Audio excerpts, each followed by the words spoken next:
भारत और अमेरिका के बीच हाल ही में हुई ट्रेड डील को कश्मीर के लिए एक बहुत बड़ी राहत और नई शुरुआत के तौर पर देखा जा रहा है। खास तौर पर कश्मीरी हस्त निर्मित कालीन यानी कि कश्मीर में हाथ से बनी हुई कालीन और हस्तशिल्प उद्योग जो पिछले कुछ समय से गंभीर आर्थिक दबाव में थे, यानी कि हैंडलूम एंड हैंडीक्राफ्ट सेक्टर, अब इस समझौते से दोबारा रफ्तार पकड़ने की उम्मीद कर रहे हैं। अमेरिका द्वारा भारतीय उत्पादों पर लगाए गए भारी भरकम टैरिफ की वजह से जो व्यापार लगभग ठप हो गया था, अब वो धीरे धीरे पटरी पर लौट सकता है। कश्मीर का हस्तशिल्प उद्योग केवल व्यापार या निर्यात तक सीमित नहीं है, बल्कि ये इस क्षेत्र की सांस्कृतिक पहचान और सदियों पुरानी परंपरा और विरासत का हिस्सा है। हाथ से बुने गए कश्मीरी कालीन, पश्मीना, कानी शॉल, पेपरमाशी के सजावटी उत्पाद और लकड़ी की नक्काशी पुरानी दुनिया में अपनी बारीक कारीगरी और गुणवत्ता के लिए जाने जाते हैं। इन उत्पादों को तैयार करने में महीनों की मेहनत लगती है और अक्सर एक ही उत्पाद पर कई कारीगरों का श्रम यानी कि उनकी मेहनत जुड़ी होती है। ऐसे में जब अंतर्राष्ट्रीय बाजार में रुकावट आती है तो उसका सीधा असर इन कारीगरों की आजीविका पर पड़ता है। भारत और अमेरिका के बीच व्यापार में आई रुकावट की सबसे बड़ी वजह अमेरिका द्वारा भारतीय सामानों पर लगाया गया लगभग 50% का ऊंचा टैरिफ था।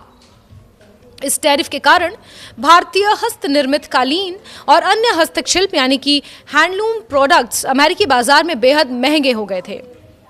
नतीजतन अमेरिका जाने वाली कई शिपमेंट बीच रास्ते में अटक गई, नए ऑर्डर्स मिलना बंद हो गए और निर्यातकों यानी एक्सपोर्टर्स को भारी नुकसान झेलना पड़ा। इसका असर नीचे तक गया और हजारों कारीगरों की आमदनी घट गई। कई व्यापारियों को मजबूरी में अपने उत्पाद यूरोपियन यूनियन के जरिए अप्रत्यक्ष रूप से अमेरिकी बाजार तक पहुंचाने पड़े, जिससे लागत और समय दोनों बढ़ गए। और इसी पृष्ठभूमि में भारत और अमेरिका के बीच हुई नई ट्रेड डील को बेहद अहम माना जा रहा है और उससे ठीक पहले अमेरिका का टैरिफ 50 से सीधे 18% करना इस सेक्टर के लिए एक बहुत बड़ा बूस्ट माना जा रहा है। अमेरिकी राष्ट्रपति डोनाल्ड ट्रंप ने यह घोषणा की कि प्रधानमंत्री नरेंद्र मोदी के साथ फोन पर बातचीत के बाद दोनों देशों के बीच एक सफल व्यापार समझौता हुआ है। इस डील के तहत अमेरिका ने भारतीय सामानों पर लगाया गया आपसी टैरिफ वापस लेने का फैसला लिया है और इसके बाद टैरिफ की दर 50% से घटकर लगभग 18% कर दी गई है। ये कटौती भारतीय निर्यातकों के लिए बेहद महत्वपूर्ण है क्योंकि इससे उनके उत्पाद फिर से अमेरिकी बाजार में प्रतिस्पर्धी बन पाएंगे। कारपेट एक्सपोर्टर प्रमोशन काउंसिल के अनुसार ये समझौता भारत के करीब $2 अरब के हस्त निर्मित कालीन यानी कि हाथ से बने कालीन उद्योग के लिए एक परिवर्तनकारी कदम साबित हो रहा है। काउंसिल के चेयरमैन कैप्टन मुकेश गोम्बर का कहना है कि टैरिफ में कमी से न सिर्फ निर्यातकों और विदेशी खरीदारों का भरोसा वापस आएगा, बल्कि देश भर में इस शिल्प से जुड़े करीब 25 लाख कारीगरों को सीधा फायदा होगा। उनके मुताबिक अमेरिका भारत के लिए सबसे अहम निर्यात बाजारों में से एक है और वहां प्रतिस्पर्धा में वापसी बेहद जरूरी है। कश्मीर के कॉन्टेक्स्ट में इस डील का महत्व और भी बढ़ जाता है। Kashmir chamber of commerce and industries के पूर्व अध्यक्ष शेख आशिक के अनुसार भारत के कुल हस्त निर्मित कालीन निर्यात में कश्मीर का योगदान बेहद अहम है। भारत से होने वाले कुल कालीन निर्यात का लगभग 60% हिस्सा अमेरिका को जाता है। यूरोपियन यूनियन के साथ मिलकर अमेरिका भारतीय कालीनों का सबसे बड़ा बाजार है।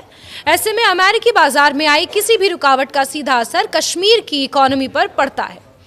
जम्मू और कश्मीर के हस्तशिल्प यानी कि हैंडलूम और हैंडीक्राफ्ट से जुड़े हुए जितने भी विभाग हैं, उनके आंकड़े भी बताते हैं कि पिछले कुछ वर्षों में निर्यात में लगातार उतार चढ़ाव देखने को मिला है।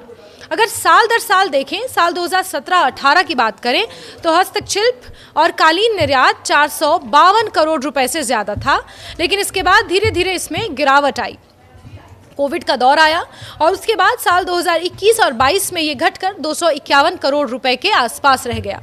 2023-24 में कुछ सुधार के साथ निर्यात 317 करोड़ रुपए तक पहुंचा, लेकिन 2024-25 में फिर से गिरकर 260 करोड़ रुपए रह गया।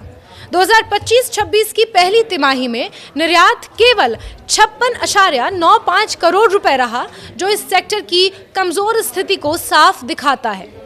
ऐसे में नई ट्रेड डील को एक जरूरी सहारे के रूप में देखा जा रहा है। ये असर केवल कालीन उद्योग तक सीमित नहीं रहा, भारत अमेरिका व्यापार में आई रुकावट के कारण पश्मीना और कानी शॉल, पेपर माशी के उत्पाद और अन्य हस्तशिल्प सामानों का निर्यात भी प्रभावित हुआ, खासकर क्रिसमस और न्यू ईयर जैसे त्योहारों के दौरान, जब अमेरिका और यूरोप में इन उत्पादों की मांग सबसे ज्यादा रहती है। श्रीनगर के पेपर माशी निर्यातक रईस खान बताते हैं कि 50% टैरिफ लगने के बाद अमेरिका को सीधा निर्यात लगभग बंद हो गया था। उस दौरान उन्हें यूरोपियन यूनियन के व्यापारियों के जरिए इनडायरेक्टली अमेरिकी बाजार तक पहुंच बनानी पड़ी, जिससे मुनाफा बेहद कम हो गया।